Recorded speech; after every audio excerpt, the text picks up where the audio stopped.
Halo, selamat pagi. Salam satu visi, satu hati, satu semangat. Nah, teman-teman gimana nih kabarnya? Pastinya dan semoga selalu baik dan tetap semangat. Nah, berhubung di bulan ini tema kita masih membahas tentang performance, aku punya quotes nih buat kalian semua. Apaan tuh? Oke. Great performance is never luck. It takes a lot of focus, heart, and hard work. Yang artinya performa yang bagus bukanlah keberuntungan, dibutuhkan banyak fokus, hati, dan kerja keras. Wih, mantap banget ya Kak ya Iya. quotes-nya. Nah, mari kita saksikan video briefing kita pada pagi hari ini yang akan dibawakan oleh Bapak Aan selaku GM HRGA. Pergi ke pasar membeli ikan. Cakep. Selamat menyaksikan.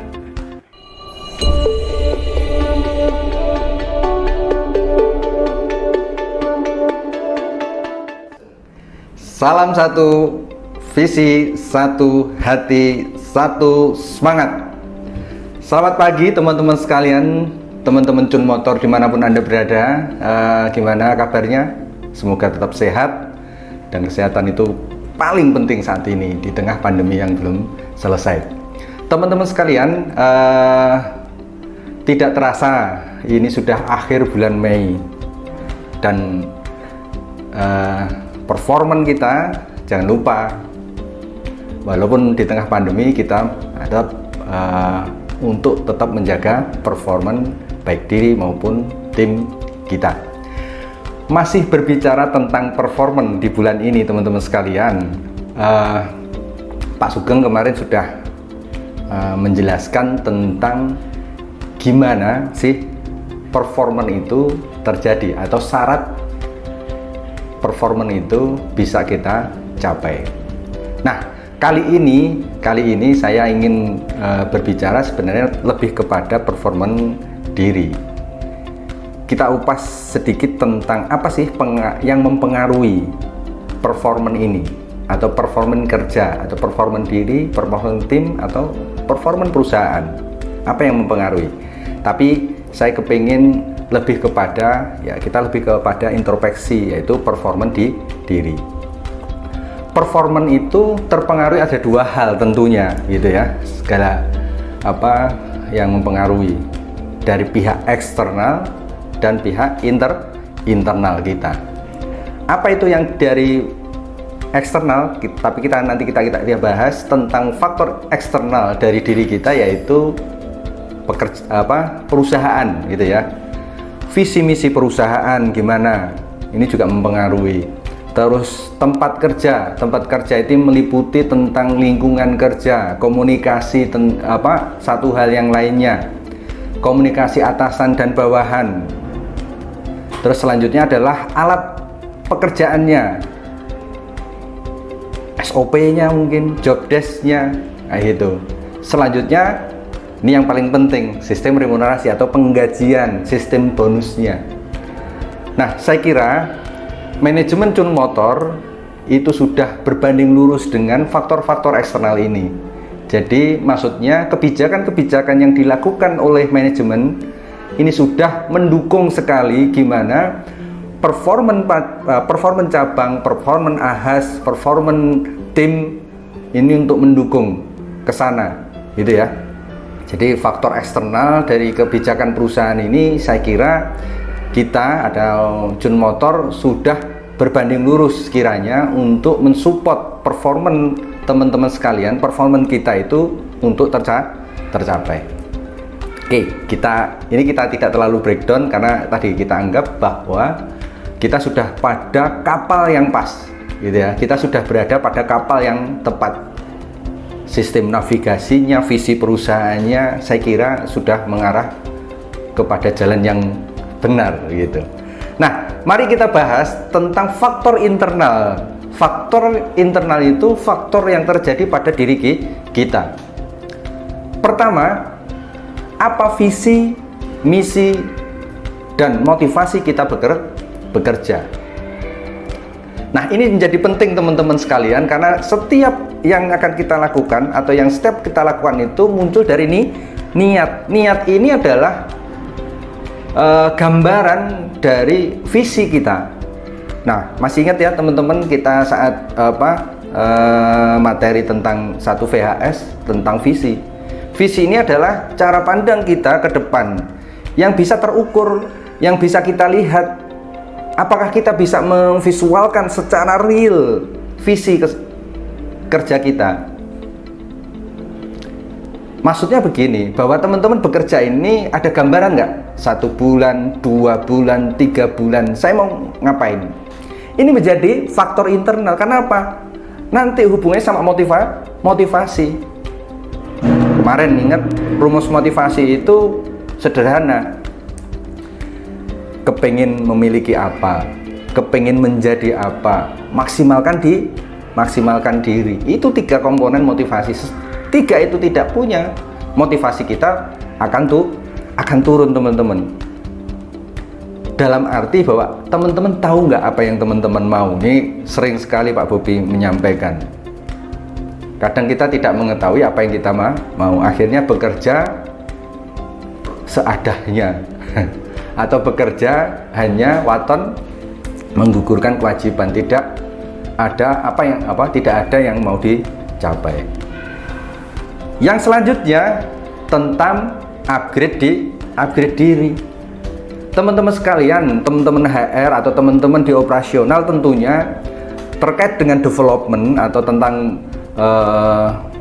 upgrade kemampuan ini, kita juga sudah berusaha mengupayakan sarana ini ada. Tentang hard skill, taruhlah teman-teman yang di AHAS atau di teman-teman mekanik ada TTL 1, TTL 2, TTL selanjutnya dan lain sebagainya. Dan kita juga sudah mengupayakan tentang peningkatan upgrade di soft skill. Kayak kemarin kita memberikan mengadakan training leadership, training berbicara, gimana kita bisa berbicara dengan orang di depan umum seperti itu. Itu bagian dari performance.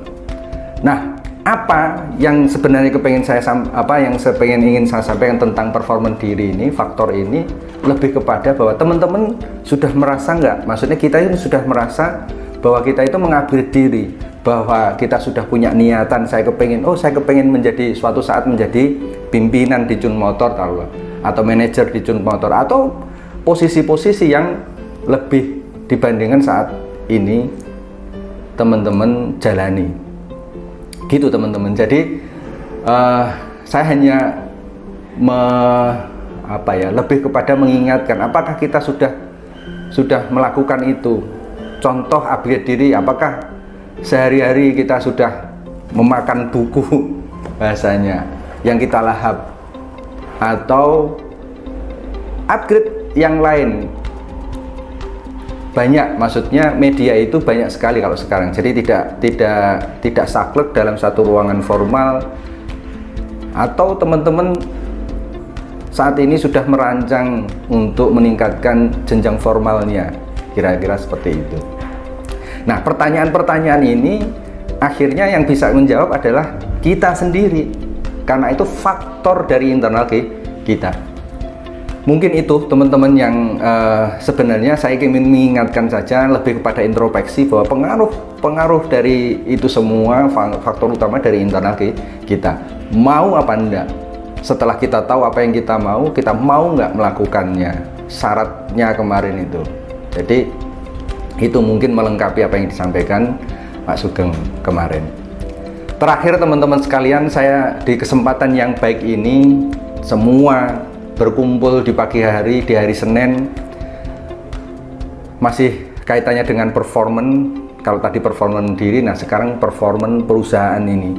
Apa yang diukur salah satunya? Masih ingat saya dulu saya buat tulisan atau skripsi itu pengaruh performance mobil merek. Dari apa? Dari merek Busi. Ini sudah performanya sampai ke hanya mereknya. Ternyata merek aja, memilih merek aja, padahal ada businya, ada mesinnya dan lain sebagainya, pengaruhnya. Tapi ini dari mereknya. Mungkin kecil teman-teman sekalian. Nah, dari yang kecil ini tetap kita perhatikan.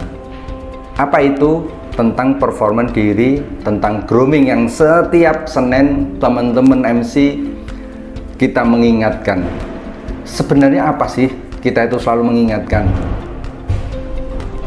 Saya kasih gambaran tentang Bapak tentara, ibaratnya itu. Pak tentara ini atau TNI kita itu orang-orang yang terlatih. Tentunya ada kaitannya tentang upgrade tadi. Mereka itu bukan yang hebat katanya, tapi mereka itu orang-orang yang terlatih. Dan itu pasti kita amini, maksudnya kita akui. Tapi ternyata bapak-bapak ini perlu performan, yaitu apa? Seragam yang baik. Untuk apa? Menyempurnakan dari performan atau skill beliau. Maka dari itu teman-teman sekalian mengingatkan, jika kita kepingin bekerja di dalam satu perusahaan yang baik, ini semuanya kepingin, saya kepingin bekerja di perusahaan yang baik, sementara syarat dan ketentuannya kita tidak mau jaga. Tadi ya, kepingin bekerja di perusahaan yang baik, sementara ada aturan seragam, ada aturan pemakaian, atribut dan sebagainya. Itu untuk apa? Untuk menjaga performa di diri kita. Maksudnya diri kita itu bagian dari perusahaan ini. Jangan sampai teman-teman tidak mau menjaga itu sehingga tidak berbanding lurus dengan apa yang diinginkan, bekerja di perusahaan, tapi kita tidak mau menjaganya sendiri. Teman-teman sekalian, saya ingatkan lagi tentang seragam dan atribut ini. Silahkan berhubungan dengan tim HR jika ada kendala, jika ada sesuatu. Itu bukti bahwa kita mensupport dari sekecil itu faktor performance diri kita. Kiranya itu teman-teman sekalian, semoga di akhir bulan Mei ini hasil yang kita harapkan, yang sudah kita planningkan bisa berjalan dengan lancar dan menghasilkan hasil yang tentunya sesuai dengan yang kita harapkan.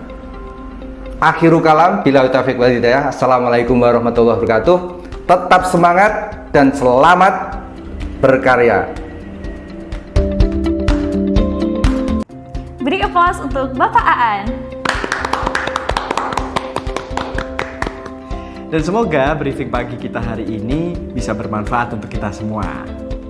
Nah, selanjutnya kita ada informasi yang akan dibawakan oleh Kak Vivi selaku tim HR. Halo teman-teman, berikut akan saya informasikan besaran tunjangan dan hadiah yang dapat diklaim oleh karyawan. Yang pertama, ada tunjangan kedukaan untuk karyawan PKWT dan PKWTT apabila suami, istri, anak, dan orang tua kandung meninggal dunia. Yang kedua, ada hadiah pernikahan yang dapat diklaim oleh karyawan PKWTT dengan menyerahkan fotokopi akta pernikahan maksimal 45 hari setelah menikah. Dan yang ketiga, ada tunjangan kelahiran untuk karyawan PKWTT dengan menyerahkan fotokopi akta kelahiran anak maksimal 60 hari setelah kelahiran. Dan ada info tambahan nih, nggak kerasa ya besok udah tanggal 1. Dan buat teman-teman semua jangan lupa cek gaji di aplikasi MySawan. Dan jika ada yang ingin ditanyakan, dapat menghubungi tim HRD maksimal tanggal 3 jam 10 pagi. Sekian informasi yang dapat kami sampaikan. Selamat beraktivitas dan tetap semangat!